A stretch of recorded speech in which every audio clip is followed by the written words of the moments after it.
오늘 수원 삼성이 성남을 상대로 3대2 역전승을 거뒀는데 오늘은 아마 여러 가지 논란이 있을 거예요. 특히나 후반전 시작하자마자 수원이 선제골을 넣었고 성남이 바로 역전을 시켰어요. 그런데 요 71분 요 상황부터 성남이 많은 선수를 잃었습니다. 그러면서 분위기가 역전이 되고 수원의 동점골 역전골이 연달아 나왔죠. 어떤 장면이었냐? 일단 첫 번째 장면은 퇴장이 나왔던 장면, 그리고 페널티킥이 나왔던 장면이거든요. 이 장면입니다. 여기서 이제 이규성 선수의 프리킥이 나왔어요. 이 안쪽으로. 근데 이렇게 아무래도 골키퍼와 수비수 사이에 들어가는 볼이다 보니까 골키퍼와 수비수, 공격수가 엉키는 장면이었습니다. 근데 여기서 일단은 성남의 골키퍼 박지민 선수와 강희빈 선수가 부딪혔어요. 머리끼리. 그리고 여기서 떨어진 볼을 권한규 선수가 슈팅으로 가져갔죠. 근데 여기서 베니시오 선수가 손으로 권한규 선수를 붙잡고 있었습니다. 그래서 이 다음 장면을 보면 완전히 보이거든요. 이렇게 이제 베니시오가 권한규 선수의 유니폼을 완전히 잡아 끄는 게 잡혀요. 그래서 여기서 결국에는 이 베니시오 선수가 이런 식으로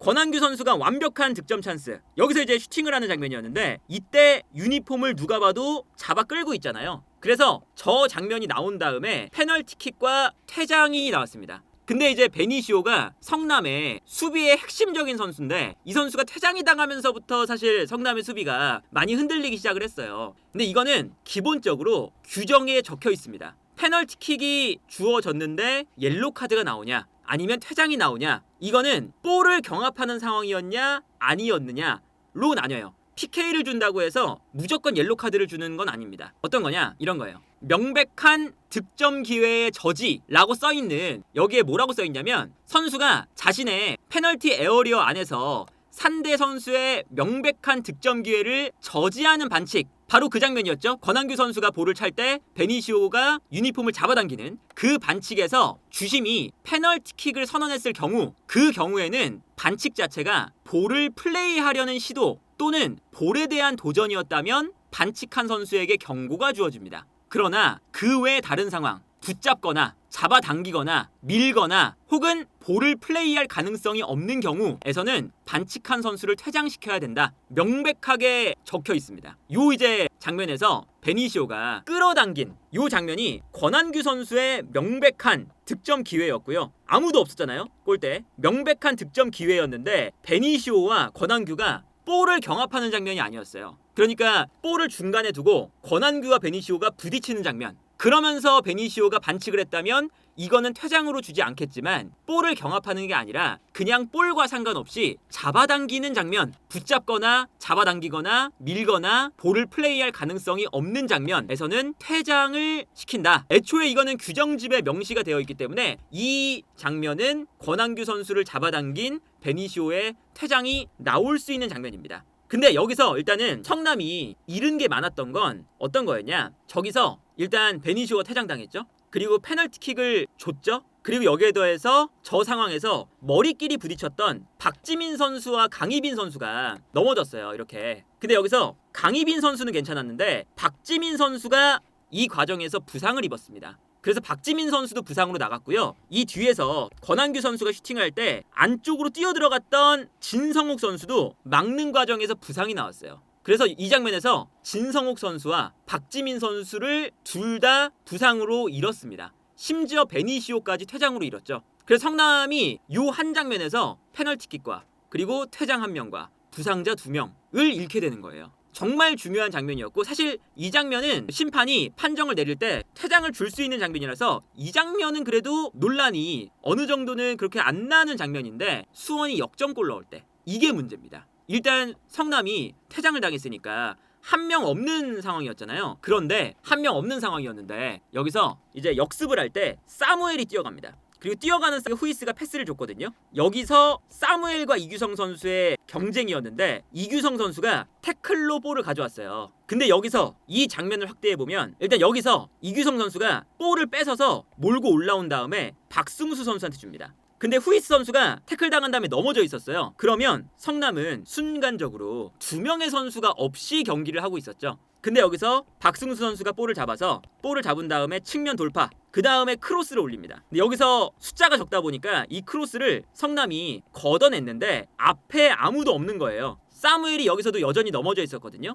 그래서 이규성 선수가 여기서 편안하게 세컨볼을 잡아서 여기서 득점을 만듭니다. 근데 이 과정에서 이규성 선수의 득점은 뭐 멋있게 들어갔는데 바로 이 전 장면, 사무엘에게 이규성이 태클을 할 때 그 태클 장면을 보면 요 태클이 약간 과격한 태클이 돼요. 어떤 장면이냐? 사무엘 선수가 볼을 밀고 나가는데 왼발이 이렇게 지지대가 되어 있는데 이때 이규성 선수가 태클이 들어가죠. 근데 오른발로 태클이 들어가고 뒷발로 또 태클이 들어가요. 같이. 요 발 사이에 사무엘의 왼발이 낍니다. 그래서 사무엘 선수가 넘어질 때 발목이 이렇게 꺾여요. 발목이 꺾였어요. 여기서. 그 다음에 이규성 선수가 볼을 뺏은 다음에 박승수의 크로스, 그 다음에 이규성의 득점이잖아요. 그러면 이 득점은 그 경합 장면부터 시작이 됐으니까 되돌려서 VAR을 봤어야 되는 장면이었죠. 그런데 VOR에서 이 장면을 봤는지 안 봤는지 모르겠지만 아마 봤을 것 같아요. 이 장면을 보고 VOR실에서도 이 장면이 반칙이 아니다 라고 한 것 같습니다. 그래서 이 장면이 반칙으로 인정이 안 되고 이규성 선수가 그대로 득점 인정이 됐어요.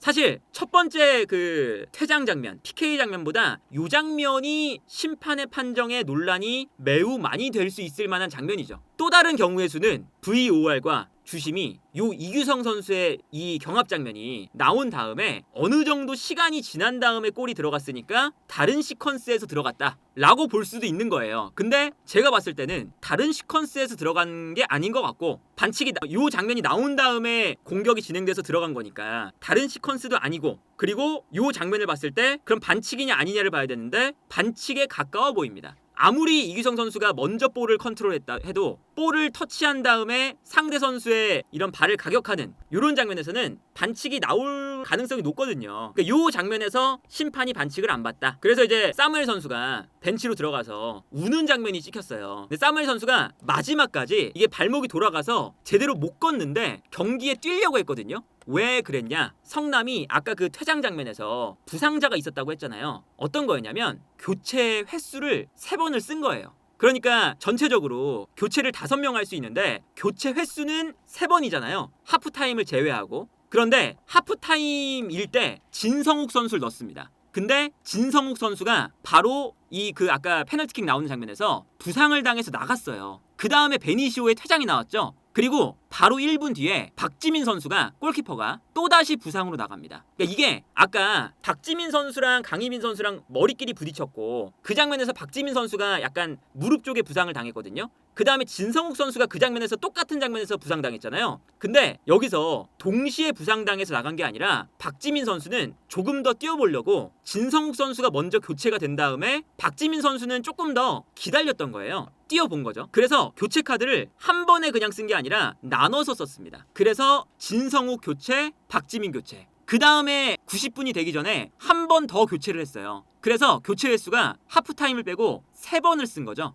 그래서 교체 4명을 했는데 4번 교체를 한 거죠. 하프타임 앞에서 한 장이 남았는데 교체 횟수를 다 써서 사무엘 선수가 부상을 당했는데 성남이 선수를 투입할 수가 없었습니다. 그래서 이게 추가 시간이 16분이 나왔어요. 추가 시간이. 근데 추가 시간 2분에 사무엘이 부상을 당했는데 사무엘 선수가 계속 뛰어보려고 했던 거죠. 우리 팀이 지금 한 명이 없는 퇴장을 당한 상태인데 교체 카드도 다 써서 내가 나가버리면 우리 팀이 2명 없이 경기를 해야 되니까 끝까지 뛰려다가 결국에는 못 뛰고 이렇게 우는 장면까지 나오게 된 거예요. 그래서 이제 오늘 사실 성남이 정말 이 경기를 잘했거든요. 그런데 저 이제 프리킥 한 장면, 그러면서 부상자 2명, 퇴장 1명, 마지막에 또 사무엘의 부상까지 요 이제 이 3명의 선수를 잃었던, 그리고 PK까지 내준 요 장면 자체가 매우 성남에게는 불운한 장면이었다. 너무 불운한 장면이고, 그러다 보니까 이제 수원이 역전을 하게 됐어요. 그런데 전반적으로 오늘 경기를 놓고 보면 성남이 매우 잘한 경기에 일단 가깝다. 어떤 거냐면 오늘 이 성남이 수비 자체를 이번 시즌에 멀티 실점을 한 경기가 없어요. 오늘이 처음입니다. 성남은 지금 9경기를 하는 동안 3골밖에 안 먹혔었거든요. 8경기에서. 오늘 경기에 한 경기에서 3골 먹힌 거예요. 근데 그전 경기들을 보면 0대0, 1대0 승리, 1대0 승리, 1대1 무승부, 0대0 무승부, 2대1 승리, 그리고 1대1 무승부, 2대0 승리예요. 그러니까 8경기 동안 멀티 실점을 단 한 번도 해보지 않은 팀인 거죠. 그 정도로 수비가 강한 팀이에요. 근데 오늘 경기 보면 왜 이 팀이 수비가 강한지를 확실하게 알 수 있습니다. 애초에 이 수비 전술 자체가 정말 조직력 자체가 잘 만들어져 있어요. 이게 성남이 4-3-3으로 나와요, 처음에는. 근데 오늘 경기는 박수빈 선수가 키플레이어예요. 4-3-3에서. 수비형 미드필더로 나온 선수인데 이 선수가 김지현 선수를 따라다니거든요. 그래서 이렇게 기본적으로는 포백인데 포백을 만들다가 상황에 따라서 내려가서 5명의 수비를 만듭니다. 베니시오의 오른쪽으로 가요. 근데 여기서 김지현이 내려간다. 그러면 자연스럽게 박수빈이 올라가서 다시 포백이 됩니다. 이러면 일류첸코가 혼자 남잖아요. 한 명밖에 공격수가 안 남으면 수비를 3명 둘 필요가 없다는 거죠. 그런데 다시 김지현이 내려간다. 그래서 공격 숫자가 2명이 된다. 그러면 박수빈이 다시 내려가서 5백.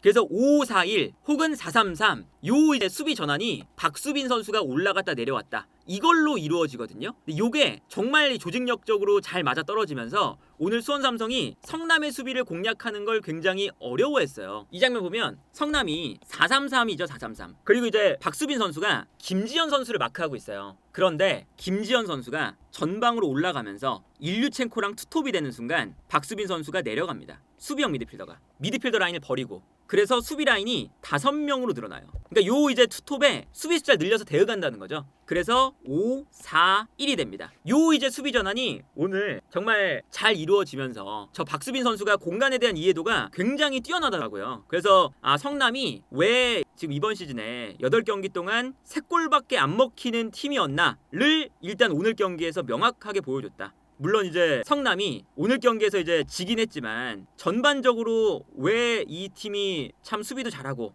왜 지금 이제 수비적으로 아주 호평을 받는지를 볼 수 있었던 장면이었습니다. 그래서 예를 들면 이 장면도 박수빈 선수가 2명의 센터백 사이로 들어가요. 처음에 3백이 된 거죠. 3백을 만들다가 이 앞 공간에 볼을 받을 수 있는 위치에 수원 선수가 있으니까 3백을 만들다가 갑자기 튀어나갑니다. 2가지 역할을 수행한 거죠. 그래서 수비 라인 사이로 들어오는 볼을 달려나가서 끊어요. 여기서. 그러면서부터 역습이 전개가 되는 다른 장면도 마찬가지인데 이 장면도 박수빈 선수가 이번에 쭉 내려와서 일류첸코를 압박합니다. 근데 일류첸코가 내려왔다가 볼을 받아서 바로 그냥 전방으로 뻥 차요. 그 다음에 박수빈 선수가 자기를 따라와 있으니까 이 공간으로 뜁니다. 근데 박수빈이 여기서 정말 끈질기게 일류첸코가 뛰어가니까 다시 3백을 만들어주기 위해 돌아와요. 그래서 결국에는 일류첸코가 좋은 공간으로 뛰어가는데 박수빈 선수가 끝까지 따라가서 공간을 삭제시키고 있죠. 이런 것들이 성남이 참 준비가 잘 돼 있는 팀이구나. 오늘 이제 참 불운하게 오늘 경기는 수원에게 역전을 당했지만 기본적으로 이 수비 조직력이 참 상당하다. 그리고 두말할 나위 없이 그냥 이제 역습할 때는 최전방에 있는 후이스 그냥 이 한 명한테 주는 거거든요.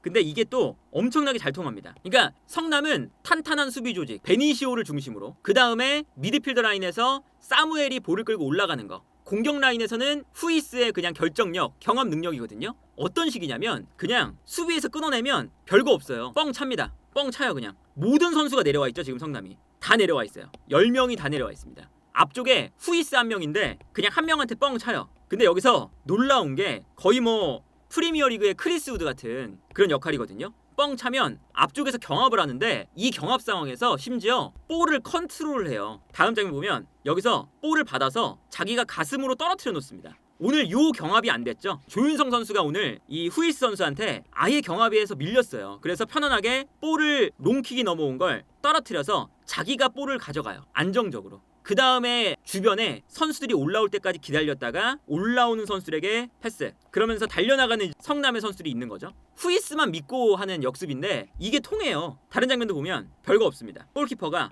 뻥 차버려요. 근데 여기서 앞쪽에서 후이스가 또 조윤성 선수랑 경합이 됩니다. 근데 여기서도 보통은 롱킥이 왔을 때 컨트롤이 어렵잖아요. 심지어 수비수가 붙어있는데. 근데 여기서도 볼을 가슴으로 받아서 자기 발밑으로 뚝 떨어뜨려놔요. 몸싸움을 걸어도 컨트롤이 본인의 이 몸 밖에서 넘어가지 않습니다. 그래서 볼을 소유한 다음에 여기서도 편안하게 볼 소유해서 수비가 쏠릴 때 옆으로 패스. 성남이 바로 공격할 수 있는 기회를 얻게 되죠. 이런 것처럼 오늘 성남이 정말 명수비 그리고 후이스 한 명을 통한 역습 좀 오늘 운 안 좋게 역전을 당하긴 했지만 이런 성남의 뭔가 이번 시즌의 성적을 괜히 나온 게 아니다 라는 걸 그래도 보여준 경기였다. 다만 이제 수원 같은 경우는 오늘 역전은 했지만 확실히 수비 라인에서 오늘 고종현 선수가 빠지니까 수비 라인에서 문제가 좀 심해요. 그러니까 계속 이제 후이스 선수가 오늘 조윤성 선수랑 붙었을 때 조윤성 선수가 아예 후이스에게 경합이 안 돼서 너무나 쉽게 역습을 내주는 장면,